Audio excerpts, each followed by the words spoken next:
काही त्यांच्या समर्थकांसह मुंबईला निघणार आहेत, तिथे चक्काजाम करणार आहेत. काय त्याचा घेऊन बसलाय तो मध्ये? आज एक उद्या बोल, उद्या एक बोल, काय असले प्रश्न विचारले? कर्जमाफीच्या संदर्भात राज्यात आज ठिकठिकाणी आंदोलन सुरू आहे, त्याबद्दल काय सांगा? ठीक आहे ना की आता या बाबतीमध्ये मागे सुद्धा काही मंत्र्यांनी सुद्धा त्याच्यावर भाष्य केलं.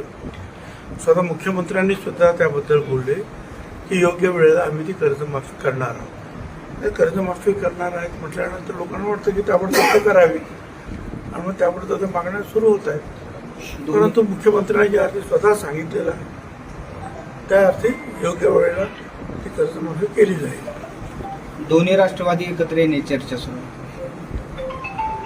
आमच्याकडे तर काही चर्चा नाही.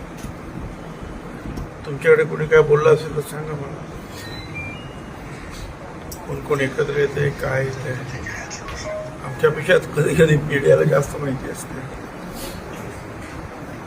आणखी शरद पवार साहेबांनी देवेंद्र फडणवीस मुख्यमंत्री यांचे कौतुक केले आहे, त्याची पण चर्चा सुरू आहे वाढदिवसाला. एक तर ना त्या कौतुकास मुख्यमंत्री फडणवीस पात्र आहेत आणि दुसरं म्हणजे की पवार साहेब स्पष्ट बोलणारे आहेत. जे चांगलं काम करतात त्यांच्या पाठीवरती शाबासकीची थाप देतात आणि ते या महाराष्ट्रातले किंबहुना या देशातले एक ज्येष्ठ नेते आहेत. त्यामुळे तो अधिकार सुद्धा आहे त्यांना आशीर्वाद देण्याचा, शुभेच्छा देण्याचा. कृषी मंत्र्यांवर कारवाई का होत नाही असा प्रश्न होतोय महाराष्ट्रातील जनता.